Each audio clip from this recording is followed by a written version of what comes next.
نبوی کے اندر اور ایک گھوسا مارا حضرت عمر رضی اللہ تعالیٰ عنہ کے سینے پر کہ عمر زمانے جاہلیت میں تو بڑی بڑی باتیں کرتے تھے، اسلام لانے کے بعد بزدل ہو گئے. اور قرآن پاک کی آیت پڑھ کر سنائی، وما محمد الا رسول قد خلت من قبل الرسل افئن مات او قتل انقلبتم على اعقابكم ومن ينقلب على عقبيه فلن يضر الله شيئا. کہ محمد صلی اللہ علیہ وسلم رسول ہی تو ہے، خدا تو نہیں. جیسے آپ سے پہلے انبیاء علیہ الصلوۃ والسلام، آپ سے پہلے رسول، ایسے ہی آپ. افئن مات، کہ اگر آپ اس دنیا سے پردہ فرما جائے، او قتل انقلبتم علی اعقابکم، یعنی کہ آپ شہید کر دیے جاؤ تو کیا تم سب کے سب پلٹا کھا جاؤ گے، یعنی دین کو چھوڑ دو گے؟ ومن ينقلب على عقبيه فلن يضر الله شيئا، اور جو دین کو چھوڑے گا اس کے اپنی ذات کا نقصان ہوگا، اللہ کے دین کا کوئی نقصان نہیں ہوگا. حضرت عمر رضی اللہ تعالیٰ عنہ فرماتے اللہ کی قسم میرے کو تو ایسا لگا جیسے آج ہی آیت اتری. ان کی سمجھ میں آ گیا کہ واقعی اب اللہ کے رسول صلی اللہ علیہ وسلم دنیا میں نہیں ہے. سب سے اہم اس وقت جو مسئلہ آیا ان کے سامنے، اب یہ حضرت اسامہ رضی اللہ تعالیٰ عنہ کی جماعت کے روانہ کرنے کا مسئلہ ہے. کیا کیا جائے؟ بزرگوں اکثر بڑے بڑے جلیل القدر صحابہ کی اس وقت میں یہ رائے تھی کہ اس جماعت کا بھیجنا اس وقت میں ہماری سمجھ میں نہیں آتا، مدینے کے حالات ٹھیک نہیں ہیں. مدینے کے اطراف سے حملے کی خبریں، ارتداد کی خبریں، زکوٰۃ کے دینے سے انکار کی خبریں، جھوٹے نبوت کے دعوے دار کی خبریں مسلسل آ رہی ہیں. اور اس حال میں اگر یہ مدینہ یوں خالی ہو گیا، جماعت روانہ ہو گئی، تو مدینے کا کیا بنے گا؟ مدینے کی عورتوں اور بچوں کی حفاظت کون کرے گا؟ کیونکہ ہمیں تو نگرانی بھی کرنی ہے، حفاظت بھی کرنی ہے مدینے کی. اگر اس طرح نکل گیا یہ معاملہ تو مدینے کی عورتوں اور بچوں کا کیا بنے گا؟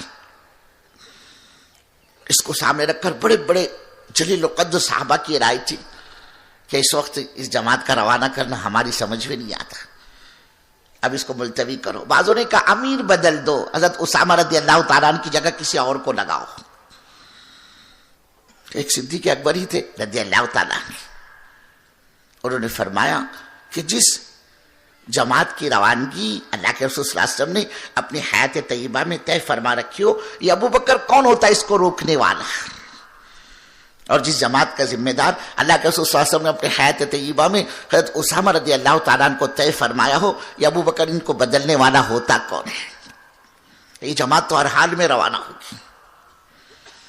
پھر چاہے تمہارے کہنے کے مطابق کہ جب یہ جماعت روانہ ہو جائے، مدینہ مردوں سے خالی ہو جائے اور ہو جائے مدینے پر حملہ جیسے تم کہہ رہے ہو، یہاں تک کہ مدینے کی عورتوں اور بچوں کو بھی شہید کر دیا جائے، اللہ کے رسول صلی اللہ علیہ وسلم کے ازواج مطہرات، آپ کی پاک بیویوں کو بھی شہید کر دیا جائے، آپ کی بیٹیوں کو بھی شہید کر دیا جائے، مجھ امیر المؤمنین کو بھی شہید کر دیا جائے، اور ہماری لاشوں کا مدینے میں کوئی اٹھانے والا دفن کرنے والا نہ ہو، یہاں تک کہ جنگل کے کتے اور بھیڑیے ہماری لاشوں کو مدینے کی گلیوں میں گھسیٹ رہے ہو، میں اس کو تو برداشت کر سکتا ہوں. لیکن فرمایا این قص الدین وانا حی، ارتداد کی خبریں، حملے کی خبریں، دین مٹ رہا، اللہ کا دین مٹ رہا ہو، اور یہ ابو بکر زندہ رہے، ابو بکر کی زندگی کس کام کی؟ آپ نے جماعت روانہ کی. اور بزرگوں ہم کو آپ کو پتہ نہیں چلتا، اللہ کی قسم اللہ نے اس چلت پھرت پر کتنے فتنوں کو دفن کر دیتا ہے. یہ جماعتوں کی نقل و حرکت، یہ پیدل جماعتیں، ہمارے مولانا رحمۃ اللہ علیہ فرماتے تھے بستیوں سے جماعتوں کو گزرنا بھی اللہ کے یہاں خیر کے دروازے کھلواتا ہے. پتہ نہیں چلتا اللہ کتنے فتنوں کو دفن کر دیتا ہے ان کے قدموں کے درمیان، پتہ بھی نہیں چلتا ہم کو اور آپ کو. اب جب یہ جماعت روانہ ہوئی بزرگوں، اللہ کا کرنا، مدینہ تو بالکل خالی ہو گیا مردوں سے، چند معذورین اور عورتیں اور بچے مدینے میں. اب جب یہ جماعت روانہ ہوئی بزرگوں، مدینے کے باہر نکلی جہاں پر ارتداد کی ہوا چلی تھی، نئے نئے مسلمان جو مرتد ہو چکے تھے، انہوں نے دیکھا وہ اتنی بڑی تعداد اس وقت یہاں پر ہے، تو جانے مدینے میں اور ہمارے بھائی کتنے ہو گئے. ان کی ہمتیں مضبوط ہوتی چلی گئی کہ ہمیں گھبرانے کی، ڈرنے کی کیا ضرورت ہے. بس اس جماعت کو دیکھ کر وہ کلمہ پڑھ کر دوبارہ اسلام میں داخل ہو گئے. اللہ نے یہاں فتنے کو ختم کیا ہے. پھر جماعت آگے بڑھی، جہاں پر زکوٰۃ کے دینے سے انکار کیا جا رہا تھا، انہوں نے دیکھا کہ بابا اتنا بڑا مجمع یہاں پر آیا ہے، اتنی بڑی تعداد، اتنی بڑی جماعت یہاں آئی ہے، اور اگر ہم نے گڑبڑ کی، زکوٰۃ کے دینے سے انکار کیا، یہ ہم کو چھوڑے گے نہیں، جس طرح دیتے ویسے دیتے رہو، اسی میں اپنی عافیت ہے۔ وہ فتنہ وہاں ختم ہوا۔ مزید آگے بڑھے، جہاں پر بزرگوں تیاریاں چل رہی تھی مدینے پر حملے کی، انہوں نے دیکھا ابھی حال میں ان کے نبی صلی اللہ علیہ وسلم دنیا سے پردہ فرما گئے، ابھی حال میں زیادہ وقت نہیں گزرا، اور یہ اتنی بڑی جماعت یہاں آ گئی تو نہ جانے اور مدینے میں کتنے ہوں گے کہ صاحب مدینے والوں سے مقابلہ ہمارے بس کی بات نہیں ہے۔ وہ ان کے حوصلے پست ہونے شروع ہو گئے، بزرگوں ہمتیں ختم ہو گئی، ٹوٹ گئی ہمت ہے، اور یہ مزید آگے بڑھا، یہ جماعت آگے بڑھی، جہاں پر نبوت کے جھوٹے دعوے دار تیار ہوئے تھے کہ میں نبی ہو، کہتے تھے میں نبی، اور انہوں نے دیکھا او ہو اتنی بڑی تعداد یہاں آئی ہے، یہ جماعت مسلمانوں کی، ذرا ہم نے گڑبڑ کی ہے تو ہماری گردن مارے گی۔ جتنی تیزی کے ساتھ فتنے کھڑے ہوئے تھے نا بزرگوں، اللہ نے اتنی تیزی کے ساتھ ان فتنوں کو دفن کر کے بتلایا، یہ اس چلت پھرت کی برکت ہے، یہ کام کی برکت ہے۔ ہم کہتے ہیں ہمارا عملہ کام کو بڑھائے، محنت کو بڑھائے، قربانی کو بڑھائے، فکروں کو بڑھائے۔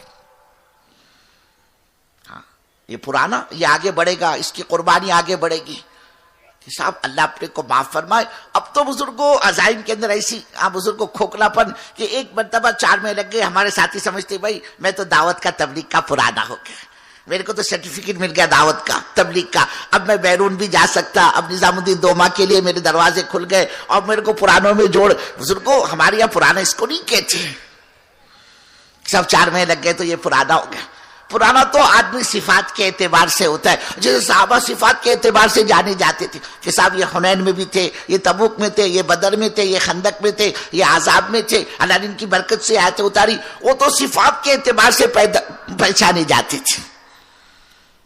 ہم یہ چاہتے ہیں ہمارا یہ عملہ قربانی میں آگے بڑھے، یہ بزرگوں پرانا آگے بڑھے گا، اللہ ان پرانوں کے ہاتھوں نیوں کو تیار کرے گا، جس میں نیوں کی تربیت ہوگی، پرانوں کی ترقی ہوگی۔ اور بزرگوں بڑوں کی بڑی باتیں اپنے کو تو کہتے ہوئے بھی ڈر لگتا ہے۔ ہمارے حضرت مولانا رحمت اللہ علیہ فرماتے تھے جب یہ پرانا جان بچائے گا، جی چھڑائے گا، اللہ نیوں کو آگے لائے گا، پرانوں کی ہو جائے گی چھٹی، اللہ میری تمہاری حفاظت فرمائے۔ اس لیے بزرگوں جان بچانے میں فائدہ نہیں، یہاں تو جان جھونکنے میں فائدہ ہے۔ کھچنا ہوا اس کو مت دیکھو، باقی پر نگاہ ڈالو گے تو پتہ چلے گا اللہ کی قسم امت کی 5% بھی ابھی دین پر نہیں آئی، 95% بے دینی کی زندگی گزار رہی ہے۔ چلو گے پھرو گے بزرگوں، اللہ امت کے حالات کھولے گا۔ اس وقت امت کا کیا حال ہے؟ ہمارے یہاں بمبئی کا اجتماع تھا، اور بمبئی کیا ہے بزرگوں؟ انسانوں کا سمندر ہے، وہاں تو آدمی کو سر کھجانے کی فرصت نہیں، مصروف ترین زندگی۔ آدمی ایسے استعمال ہوتا ہے وہاں بزرگوں جیسے مشینیں استعمال ہوتی، وہاں جھاڑو مارنے والے کو بھی کہو گے نا تھوڑا سا وقت کہ میں بزی ہے، میرے کو ٹائم نہیں ہے، فرصت نہیں میرے کو، ہر آدمی مصروف۔ بزرگوں وہاں تو حال یہ ہے آدمی صبح نکلتا ہے 5 بجے 6 بجے اپنے گھر سے، اور رات کو 10 بجے 11 بجے 12 بجے مہینوں گنتی اس کو اپنے بچے کا چہرہ ہنستا کھیلتا نظر نہیں آتا۔ صبح نکلا اللہ کا بندہ بچے سو رہے تھے، رات 12 بجے لوٹا بچے سو رہے، مصروف ترین زندگی۔ حضرت مولانا رحمت اللہ علیہ حیات تھے، حضرت نے اجتماع بمبئی میں طے کیا۔ اب ذہن یہ تھا بمبئی کیا ہے، سارا ہندوستان بمبئی ہے، ہر صوبے کا آدمی آپ کو بمبئی میں ملے گا، گجرات کا، کرناٹک کا، راجستھان کا، بہار کا، بنگال کا، اڑیسہ کا، آسام، ہر صوبہ آپ کو بمبئی میں ملے گا۔ یعنی بمبئی پر محنت ایک طرح پورے ہندوستان پر محنت۔ اور ہوتا یہ بزرگوں بعض مرتبہ آدمی اپنے وطن میں اپنے مقام پر تو کام میں نہیں لگتا، کہیں اور چلا گیا روزی روٹی کے چکر میں، کمائی کے معاملے میں، وہاں تبلیغ والوں کے ہاتھ لگ گیا، ماشاءاللہ ذمہ دار بن گیا، کام کرنے والا بن گیا، اپنے مقام پر تھا تو ہاتھ رکھنے نہیں دیتا تھا، ہوتا ہے۔ بہرحال حضرت نے بمبئی کو محنت کا میدان بنا۔ 6-8 مہینے پہلے حضرت اپنے عملے کے ساتھ بمبئی پہنچ گئے، کھار مرکز کو ٹھیا بنایا حضرت۔ اب 25-30 کا حضرت کے ساتھ قافلہ مولانا کے ساتھ، صبح فجر کی نماز کے بعد بمبئی کے 50-100 جمع ہو جاتے، پورے دن بھر کا بمبئی کا نظام بنتا ہے محنت کا کہ بھائی کسی کو چھوڑنا نہیں، اپارٹمنٹوں میں، رو ہاؤس میں، جھوپڑ پٹیوں میں، اور شاپنگ سینٹروں کے اندر اور مارکیٹوں میں اور بازاروں میں ہر طبقہ محنت کا میدان بنے. ذہن یہ تھا کہ امت کے ایک ایک فرد تک اللہ اس کے رسول کی بات پہنچے.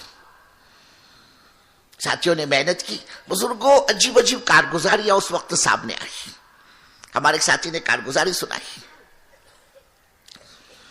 کہ پہنچے وہ بالکل ہائی فائی علاقہ بمبئی کا، باندرا جوہو کا بیچ، جوہو بیچ، باندرا بیچ کا علاقہ، دریا سے بالکل سمندر سے لگے لگے مکانات بزرگوں، اور ایک ایک مکان وہ ایک ایک رو ہاؤس کروڑوں روپیوں کا.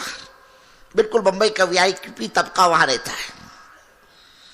ہمارے ساتھیوں کو پتا چلا کہ اس رو ہاؤس میں کوئی ہمارا ایمان والا مسلمان بھائی آباد ہے. اب یہ بیچارے کسی کو چھوڑتے تو نہیں، تبلیغ والے ٹرین میں ہو کہ پلین میں ہو کہ بس میں ہو، یہ تو ہر جگہ پہنچتے ماشاءاللہ. ہمارے ساتھی وہاں بھی پہنچ گئے. اب وہ بڑا آدمی تھا، اس نے ملنا چاہا ساتھیوں نے، تو ملاقات کے لیے اس نے وقت نہیں دیا. کہا میں مصروف ہوں، آپ کو اپائنٹمنٹ چاہیے، مجھ سے ملنا ہو، آپ 1 ہفتے کے بعد آئیے. ہمارے ساتھی کا کوئی بات نہیں، ہم 1 ہفتے کے بعد آئیں گے. ہفتہ گزرا، ہمارے ساتھی پہنچے، ملاقات کی. اب اس کا ذہن یہ تھا کہ بھئی یہ کسی مدرسے کے تعلق سے، مسجد کے تعلق سے کچھ لینے دینے کے آئے ہو گے. کہ کیا چاہیے آپ کو، کہاں سے آئے ہو؟ کہ بھئی ہم کو کچھ چاہیے نہیں، ہم کچھ لینے کے لیے نہیں آئے، بلکہ ہمارے آنے کا یہ مقصد ہے. اس نے بات سنی، کہا آج تک تو میرے پاس اس طرح سے کوئی آیا نہیں. ہمارے ساتھیوں نے کہا ہاں یہ ہمارا قصور کہ ہمارے آپ تک پہنچنے میں دیر ہو گئی. بہرحال ساتھیوں نے اس سے بات چیت کی اور اسے اجتماع میں آنے کی دعوت دی.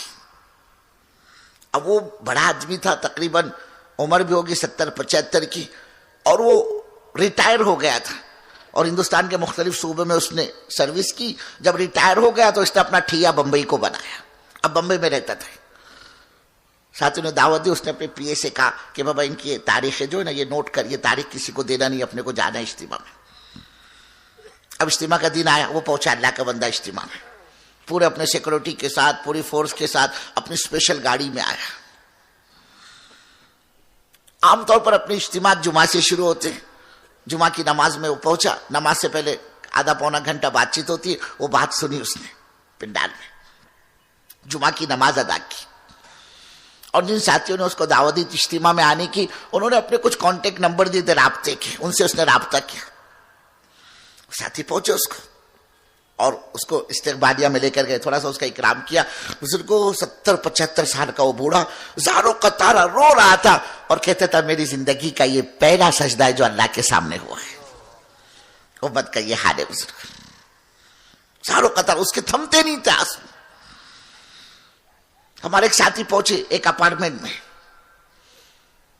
بات چیت کی تو پتہ چلا کہ شوہر ماشاءاللہ ایمان والا ہے اور بیوی وہ ایمان سے کوری ہے. جب بات چیت کی ہمارے ساتھی نے، اس کی گھر والی وہ آ کر سن رہی تھی بات، کہنے لگی اس کے اندر میں نے کوئی اسلام اور کوئی نئی چیز اور کوئی خوبی تو میرے کو نظر نہیں آئی. میں نے تو سوچا تھا کہ میں بھی اسلام قبول کر لیتی، لیکن جب میں نے اس کے اندر کوئی خوبی نظر دیکھی نہیں، میرے کو کچھ لگا نہیں، تو میں نے یہ طے کیا کہ یہ اپنے مذہب پر ہے، میں اپنے مذہب پر ہوں گی. ہماری زندگیاں گزر رہی ہیں، کئی بچے کے ماں باپ بن چکے تھے. امت کا یہ حال ہے بزرگوں. یہ پاکی کے مسائل، ناپاکی کے مسائل اور یہ وضو اور غسل کے مسائل چھوڑیے، اللہ کی قسم امت کا یہ حال ہے. امت اپنے پیدا کرنے والے کو تک کا نہیں جانتی. پتہ نہیں بزرگوں کام نہیں ہوتا اس امت کا کیا حال بنتا. آج جتنے مدارس ہے، جتنے مکاتب ہے، جتنے مساجد ہے نا بزرگوں، جتنے شعبے آپ کو نظر آ رہے ہیں نا، اللہ کی قسم ان سب کی جان یہ دعوت کی محنت ہے. ہاں پہلے اپنے علاقے میں کہاں تھے بزرگوں مدرسے؟ علاقے کا یہ حال تھا، کوئی اپنے بچے کو مولوی بنانا پسند نہیں کرتا تھا. بزرگوں نے بولے ملا بن کے کیا کرے گا، یہ کھائے گا کیا، گھر والی کو کیا کھلائے گا، کوئی پسند نہیں کرتا تھا. بلکہ وہ بچہ بزرگوں جو کہیں نہیں کھپتا اس کو مدرسے میں کھپانے کا مزاج تھا کہ اس کو اچھی سے اچھی اسکول میں داخل کیا. لیکن کیا کرے، یہ پڑھتا ہی نہیں، آگے ہی نہیں بڑھتا. سال 2 سال 3 سال ایک ہی جماعت میں، ایک ہی کلاس کے اندر اس کی ٹیچر، اس کا پرنسپل، اس کی بھی شکایت کر رہے تمہارا بچہ بہت مستی کرتا، پڑھتا نہیں، بالکل کچھ ذہن ہے، یہ اس کو لے کر جاؤ بولے. گھر آئے اسکول سے تو اڑوس پڑوس کے بچوں کے جھگڑے لائے. ادھر سے اس بچے کی ماں پکڑ کے لائی، بچے کو تمہارے بچے نے ہمارے بچے کو مارا. اب جب ماں باپ تنگ آ جاتے, اکتا جاتے, تو بطور سزا کے اس کو کہتے تھے بولے تیرے کو تو مدرسے میں ڈالنا ہے, بولے تو وہاں سدھرے گا. بولے یعنی جو مال کہیں نہیں کھپتا اس کو مدرسے میں کھپانے کا مزاج تھا. آج اللہ نے بزرگ کو اس کام کی برکت سے آپ دیکھو بڑے بڑے بیپاری, بڑے بڑے تاجر, بڑے بڑے انجینئر, بڑے بڑے ڈاکٹر اور بڑے بڑے بزرگوں دنیاوی عہدے کے اعتبار سے فخر کے ساتھ ہم نے ان سے کہتے ہوئے سنا کہ مول صاحب دعا کرو الحمدللہ میرے 2 بچے, ایک فلاں مدرسے میں, ایک فلاں مدرسے میں پڑھ رہا ہے, اور تیسرا چھوٹا ہے وہ ابھی ماں کی گود میں ہے, اور میں نے نیت کی میں اس کو بھی حافظ عالم بناؤں گا. آپ دعا کر. یہ کائے کی برکت, یہ کام کی برکت ہے بزرگ کہ یہ بیٹھا تعلیم کے حلقوں میں اس نے سنا ہو کہ اگر کسی نے اپنے بچوں کو حافظ قرآن بنائے, کل قیامت میں اللہ اس کے ماں باپ کو وہ نور کا تاج پہنائے گا کہ ساری دنیا مل کر اس تاج کی قیمت ادا نہیں کر سکتی. اب دل میں دائیا ہوا اس پیدا کہ اللہ یہ دے گا میرے کو اگر میرے بچوں کو حافظ بنائے, کہ کل قیامت میں اللہ تعالیٰ حافظ کے گھر کے ایسے 10 احباب کے بارے میں مغفرت کے دروازے کھولے گا جن کے حق میں جہنم کے فیصلے ہو چکے ہوگے. یہ حافظ قرآن اپنی وجاہت سے, اپنی سفارش سے ان کو جنت میں لے کر جائے گا. اب اندر کا دائیا جاگا اس کا کہ چلو اپنی تو عمر ہو گئی, میں تو نہیں بن سکا قرآن کا حافظ, کم سے کم اپنے بچے کو تو پڑھاؤں تاکہ میری آخرت میں یہ کام میں دے. تو آج دیکھو آپ, ہمارے مولانا رحمت اللہ علیہ فرماتے تھے بمبئی سے لے کر بنگلور تک 1500 کلومیٹر کی پوری پٹی پر کئی ایک مدرسے کا نام و نشان نہیں تھا بزرگ. 1500 کلومیٹر کی پوری پٹی پر اب تو علاقوں میں آپ کو مدرسے کا جال ملے گا. یہ کام کی برکت نہیں تو اور کیا ہے بزرگ. مکاتب کی زینت کی دعوت کی محنت بنی. ہاں اپنے اکاتے بزرگ کو مکاتب کوئی جانتا بھی نہیں تھا. آج اللہ نے اس کام کی برکت سے دیہات دیہات, گاؤں گاؤں, مسجد مسجد مکاتب کا ایک جال بچھایا. بیت اللہ کی زینت بھی دعوت کی محنت ہے. ورنہ حج کو کون جاتا تھا بزرگ, جوان آدمی کی تشکیل کرو نا, وہ کہتے تھے میں کیا مر رہا کیا, میرے کو حج کو بھیج رہے, کیا مطلب جب میں بوڑھا ہو جاؤں گا میری آنکھیں جواب دے دے گی, میرے ہاتھ پیر جواب دے دیں گے, اب میں جاؤں گا بیت اللہ کائے کے لیے, گناہ معاف کرنے کے لیے. ذہن یہ نہیں تھا. اللہ نے مالدار پر حج فرض کیا ہے اور یہ بغیر حج کے مر گیا. اللہ کے نبی کا فرمان ہے یہودی مارا ہو یا نصرانی, میرے کو اس کی کوئی پرواہ نہیں. اب تعلیم کے حلقوں میں نکلا, اللہ کے راستے میں تعلیم کے حلقوں میں یہی تو سمجھایا جاتا ہے بزرگوں, یہی تو بتلایا جاتا ہے. اب اس کو احساس پیدا ہوا. ورنہ جوان آدمی کی تشکیل ہاتھ نہیں رکھنے دیتا تھا. کائے کو بھیج دے بولے میرے کو, یعنی جب بوڑھا ہو جاؤں گا تب حج کے لیے. اور پھر جوانی میں تو نہیں جاتا, بڑے میاں کو بچے تیار کرتے, ابا جاؤ نا, بولے اب کیا رہ گیا, بولے جاؤ حج کر کے آؤ. اب یہ بڑے میاں جاتے نا, اب یہ خوش ہو کر نہیں جاتے تھے, روتے ہوئے پتہ نہیں میں زندہ واپس آتا کیا نہیں. اس لیے حاجی صاحب رو رہے کائے کو رو رہے, بولے پتہ نہیں زندگی کا بھروسہ نہیں بولتا. اور حج میں واقعی حج بزرگ کو اس زمانے کا کہ آدمی مکے سے پانی لے جاتا تھا, وہاں کوئی پانی بھی نہیں تھا, کوئی سائیدہ درخت نہیں, کوئی ٹرین نہیں تھی. اب تو ماشاءاللہ سارے ایئر کنڈیشن ٹرین لگ گئے مینا عرفات کے اندر. ہمارے تو کئیوں کے جنازے اٹھ جاتے تھے بزرگ, گرمی, اللہ اکبر. اب تو اللہ نے حج کو آسان کر دیا. تو یہ اللہ کا بندہ بڑھاپے میں بھی خود سے نہیں جاتا, بچے بھیجتے ہیں تو روتے ہوئے جاتا تھا, اور بھیجنے والے بھی ذہن سے کہ ابا واپس آ جائے, بہت اچھی بات ہے. ورنہ یہ احرام کی چادر, یہ کفنی کی تو ایک شکل ہے, وہی دفن ہو جانا. آج اللہ نے اس کام کی برکت سے کئی جوانوں کو بزرگوں روتے ہوئے دیکھا کہ مولوی صاحب دعا کرو, 2 سال ہو گئے, 3 سال ہو گئے, میں حج کے لیے نمبر لگا رہا, میرا نمبر لگتا ہی نہیں. بولے پتہ نہیں اللہ نے مجھ بدقسمت کے مقدر میں حج لکھا یا نہیں. بولے یہ کام کی برکت بزرگوں. رمضان کا عمرہ کوئی نہیں جانتا تھا, فرائض کے لالے پڑے ہوئے بزرگوں, سنت و نوافل کا کیا پوچھنا, کوئی نہیں جانتا تھا رمضان میں عمرہ کیا ہوتا ہے. آج تو بیت اللہ پر ہجوم ہے بزرگوں, پیر رکھنے کی جگہ نہیں. اب تو برس کے 12 مہینے, سال کے 12 مہینے یہ حال, پیر رکھنے کی جگہ نہیں. یہ کام کی برکت نہیں تو اور کیا ہے بزرگ. مسجدیں کیا حال تھا ہمارے یہاں, لوگ مسجدوں کے دروازوں پر بیٹھ کر تاش کھیلتے تھے. مسجدوں میں جانور باندھے جاتے تھے بزرگوں, جانوروں کی لید پڑی رہتی تھی مسجد میں. اللہ نے اس کام کی برکت سے کھنڈر مسجدوں کو آباد کیا. یہ برکت ہے دعوت کی. ہاں جن کے زندگیوں میں لانے کا بہترین راستہ یہ دعوت ہے. ہم یہ چاہتے ہمارا عملہ یکسو ہو کر اس کام پر اپنے کو ڈالے. یہ کام یکسو ہی چاہتا ہے, یکسو ذہن پر دعوت کا کام کا غلبہ, کام کی فکر کہ اللہ علاقے میں کام کیسے آگے بڑھے. کہ ہمارے علاقے ہماری بستیاں نمونہ بنے دعوت کے اعتبار سے, کام کے اعتبار سے, اعمال کے اعتبار سے, کہ کہہ کر کھڑے ہو کر یہ کہا جا سکے الحمدللہ ہمارے بستی میں کوئی بے نمازی نہیں, ہماری بستی میں کوئی شرابی کبابی نہیں, ہماری بستی میں کوئی حرام کمائی کمانے والا نہیں, ہماری بستی میں کوئی بے پردہ عورت نہیں. مقصد کیا اس محنت کا؟ حضرت رسول پاک صلی اللہ علیہ وسلم اپنی امت کو جس مقام پر چھوڑ کر دنیا سے پردہ فرما گئے, یہ امت دوبارہ اس مقام پر آ جائے. حضرت مولانا صاحب رحمۃ اللہ لوگوں سے پوچھا, حضرت کیا چاہتے آپ؟ یہ دعوت و تبلیغ کے ذریعے سے کہا اللہ کی قسم نہ میرے کو ملک چاہیے, نہ میرے کو مال چاہیے, نہ میرے کو عہدہ چاہیے, نہ میرے کو کرسی چاہیے. میں تو یہ چاہتا ہوں حضرت رسول پاک صلی اللہ علیہ وسلم اپنی امت کو جس مقام پر چھوڑ کر دنیا سے پردہ فرما گئے, یہ امت دوبارہ اس مقام پر آ جائے.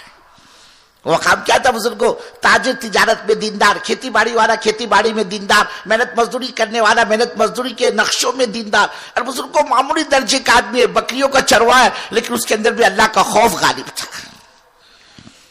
محنت کے اثرات پر تھے. ہم یہ چاہتے ہیں ہمارا یہ عملہ اس کام پر آوے. اور دیکھو ہم محتاج ہیں اللہ کے دین کے. اللہ کہہ رہے میرے بندو کیا ہو گیا ہے تم کو؟ جب تمہاری تشکیل ہوتی ہے, تمہارے کندھوں پر ہاتھ رکھا جاتا ہے اور تم کو ہمارے راستے میں نکلنے کے لیے کہا جاتا ہے اے ہمارے بندو, تو تم اپنی جان بچاتے ہو, بوجھ بن جاتے ہو. میرے گھر کا مسئلہ, میری فیکٹری کا مسئلہ, میری بچی کی رخصتی کا مسئلہ, میری بچی کی ڈیلیوری کا مسئلہ, میرے بچے کے نکاح کا مسئلہ. اللہ کہہ رہے تم کو ہو کیا گیا ہے جب تم سے ہمارے راستے میں نکلنے کے لیے کہا جاتا ہے تو تم بہانے بتلاتے ہو. یا ایھا الذین آمنوا ما لکم اذا قیل لکم انفروا فی سبیل اللہ ثاقلتم الی الارض. ارے تم کو ہو کیا گیا ہے؟ جب آواز لگائی جاتی ہے, نکلنے کے لیے کہا جاتا ہے تو تم بوجھ بن جاتے ہو. میرے حضرت امیر صاحب یہ مسئلہ, میرا یہ مسئلہ, میرا یہ مسئلہ. ارضیتم بالحیات الدنیا من الآخرہ, اے ہمارے بندو کیا تم دنیا کی زندگی پر راضی ہو گئے آخرت کی زندگی کے مقابلے میں؟ یہاں کا ٹھاٹ بات, یہاں کے عیش و عشرت کے نقشے, یہاں کا ساز و سامان. اللہ کہہ رہے میرے بندو یہ آخرت کے مقابلے میں بے حیثیت ہے, بے وزن ہے, بے قیمت ہے. کہاں لاکھوں کروڑوں اربوں خربوں سال کی زندگی, اور کہاں یہ بزرگوں دنیا کی مختصر زندگی 60-70 سال کی. ہماری عمریں ہے کیا؟ اللہ کے نبی کا فرمان ہے میری امت کو جو عمریں ملی ہے مابین 60 و 70, 60 اور 70 کے درمیان کی. ارے بزرگوں کوئی سینکڑوں ہزاروں میں سے اللہ کا ایک آدھ بندہ سینچری پوری کر جائے وہ اور بات ہے, کس نے تو 100 سال پورے کر لیے. باقی تو آدمی 50, 55, 60, 65, 70 کے اندر اپنا بوریا بستر کو ڈال لیتا ہے. اللہ کہہ رہا کیا ہو گیا تم کو کہ جو زندگی ہے یہ رنگ روغن, یہ چمک دمک جس کو تم دیکھ رہے ہو یہ آخرت کے مقابلے میں بہت تھوڑا ہے. اور بعض مفسرین نے یہ متاع نا فما متاع الحیات الدنیا فی الآخرۃ الا قلیل, اس کی بڑی عجیب تفسیر کی. وہ فرماتے متاع کہتے کس چیز کو؟ وہ فرماتے عورت اپنی ناپاکی کے ایام میں وہ چھیتڑے, وہ چندیاں جو ناپاکی کے خون سے بچنے کے لیے استعمال کرتی ہے نا, مفسر نے اس کو متاع کہا ہے جس کے پیچھے آج ساری دنیا بھاگ رہی ہے. اسی لیے حضرت عمر فاروق رضی اللہ تعالیٰ عنہ اپنے احباب کو, اپنے ساتھی کو کوڑی پر لے کر آئے. سارے گاؤں کی گندگی اور پاخانہ جہاں ڈالا جاتا تھا صحابہ اعراض کر رہے تھے, اپنے جان بچا رہے, اس سے جو ہے گندگی سے نفرت کر رہے تھے. حضرت عمر نے فرمایا یہ وہی تو بہترین کھانے جس کو تم کھایا کرتے تھے, یہ وہی تو بہترین پوشاک ہے جن کو تم پیدا کرتے تھے, یہ وہ متاع بزرگوں جس کے پیچھے آج ساری دنیا لگی ہوئی ہے. اور اگلی آیت میں تو اللہ نے زبردست جھنجھوڑا ہے الا تنفروا, ہاں تم نہیں نکلو گے یعذبکم عذابا الیما. ہاں بزرگوں اللہ کو مسلمان پیارا نہیں, اللہ کو تو اپنا دین پیارا ہے. کوئی وعدہ نہیں اللہ کا مسلمان کے ساتھ, سارے وعدے اللہ کے دین والوں کے ساتھ ہیں. عزت کا وعدہ, نجات کا وعدہ, سربلندی کا